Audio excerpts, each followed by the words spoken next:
In this video, we're going to introduce the concepts of work, energy, and power, and we're also going to look at how we calculate efficiencies of a system.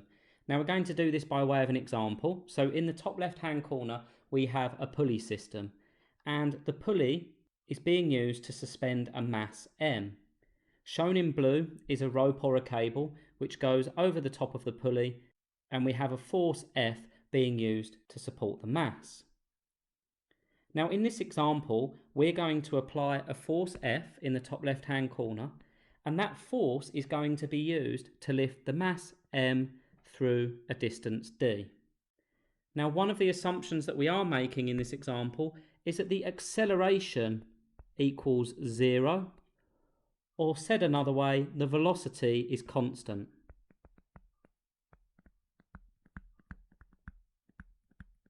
So all we're interested in here is applying a uniform force, which is going to make this mass M travel upwards at a uniform velocity through a distance D. We've got some data in the bottom left corner. The mass is 15 kilograms. We're going to lift that mass through a distance of 4.5 meters. And for the time being, the resistive force, or the friction in the pulley here, we're going to treat as 0. And what we don't know at the moment is what force F we need to apply to the cable in order to lift the mass M. So on the right hand side, we're introducing some new variables. And the first variable that we're introducing is the work done. It's represented by an uppercase W, and the units of work are joules.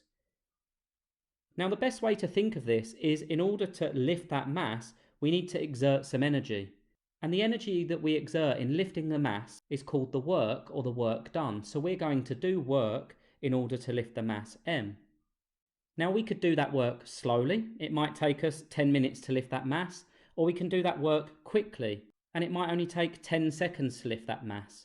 And for the purpose of this example, we're going to assume that it takes us 12 seconds to lift that mass. Now the reason why the time's important is because power is a measure of how quickly we do work, or how quickly we use energy. So power P, the formula, is the work per unit time. So the power is high if we do work quickly, and the power is low if we do work slowly.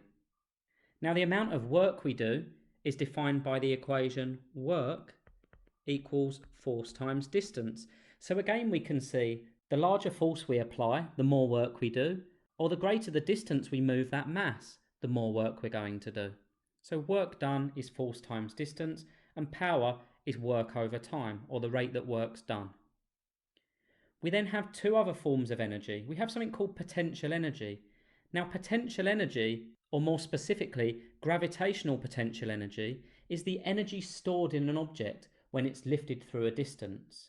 So we can see here we're going to lift mass M through a distance D. Well, as we do that, we're going to be storing energy in this system. And our formula for potential energy is mass times gravity times height. So potential energy is mass times gravity times height. And that height is the height, or the distance, that we've raised an object upwards from a datum point. So as we refer back to our pulley system in the top left, in this example, the distance the object's being moved is going to be equivalent to the height. When we lift that mass through a distance D, we've raised it by a height h against gravity. The next type of energy we have is called kinetic energy, and kinetic energy is the energy something has when it's moving. Now the best way to think of this is, if an object's moving, it's going to take energy to stop that object. Again, if we refer to our diagram, if we lift the mass and then release it, that mass is going to have a velocity. Now energy is going to be required to stop that mass, and that's because that moving object has kinetic energy. Now our formula for kinetic energy is E subscript K equals a half mv squared. So we need to know the velocity of an object in order to calculate its kinetic energy. And right at the bottom we have mechanical efficiency. Now if this system is 100% efficient, all of the work we put in will be translated into potential energy.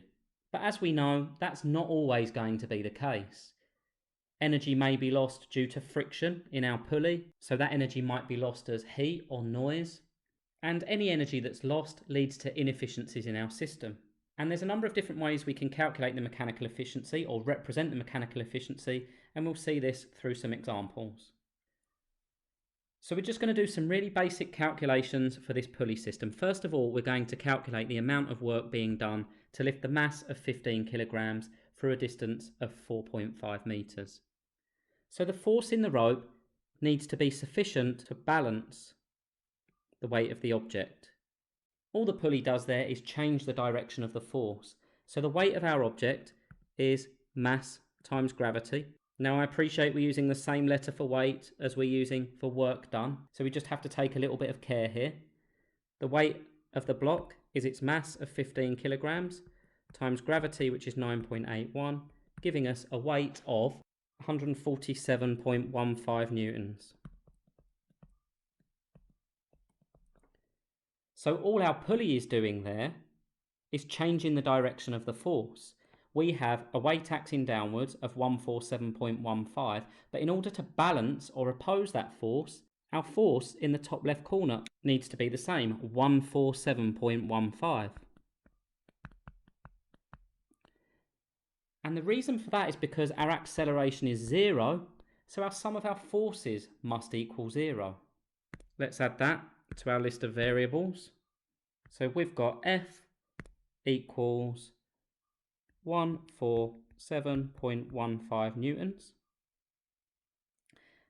And so now we can calculate the work done because we know the force, 147.15, and we know the distance we're moving that force through is 4.5 meters, giving the work done as 662.2 joules to 2 decimal places. And we've also said that we're going to do that work, or we're going to lift that mass in 12 seconds, so we can calculate our power, because power is work done over time. So we're doing 662.2 joules worth of work in 12 seconds, giving us a power of 55.2. And our units there are watts, or joules per second. A watt is a joule per second. It's a rate of change of energy, or rate of dissipation of energy. So next, we're going to calculate how much potential energy we're putting into that system. So E subscript P equals mgh. We have a mass of 15. Gravity is 9.81. And the height that we're raising the object through is the same as the distance, 4.5 meters. And hopefully it will come as no surprise that that also equals 662.2. This is what we would expect because all of the energy we've put into the system as work is now stored in the system as gravitational potential energy. And in fact, this becomes a good time to introduce the idea of efficiency, because the efficiency of this system is the energy that's now stored divided by the energy that we put into the system. Now you can probably see that that's just going to equal 1, because here we've got 662.2 divided by 662.2, which is just 1. Or expressed as a percentage, this system is 100% efficient. So let's repeat the example, except this time we're going to include some friction at the centre of the pulley. So this time we've introduced a friction force of 25 newtons. And what that means is the force we apply is going to need to overcome friction as well as balancing the weight. We're going to need to apply a larger force on the cable in order to overcome friction and lift the weight. So this time our work done is going to be the sum of the forces times the distance. The reason it's the sum of the forces this time is because we've got more than one force applying, and the sum of the forces is going to be the friction force, which needs to be overcome, plus the weight of the object. So we can write this as work done equals the sum of the forces, 147.15, plus the friction force, which we've said is 25 newtons in this example, multiplied by our vertical distance of 4.5 metres. And when we run that through our calculators, we get a work done this time of 774.7 joules. That's how much work we've had to do to raise the mass by 4.5 metres. And it's higher than before because we've had to apply a greater force in order to overcome the friction as well as balancing the weight. Now that said, the amount of stored potential energy after we've applied that work is still going to be the same. It's still going to be our mass times our gravity times our vertical height because the mass has still been raised through the same distance. And as before, that's going to be 662.2 joules. So now what we can see is that our efficiency is going to have changed.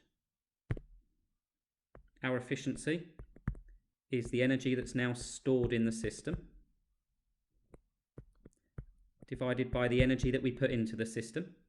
Or said a different way for this case, the stored energy is the gravitational potential energy, and the energy that we put into the system was the work.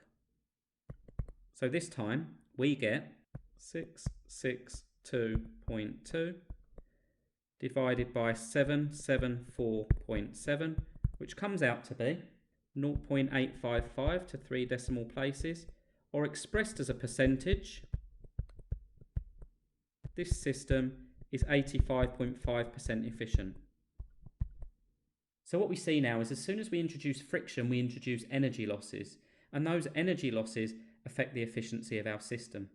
The difference between the work done and the energy put in, so the difference between these two values, would represent the amount of energy that's lost here due to friction, and friction would result potentially in noise or potentially in heat loss.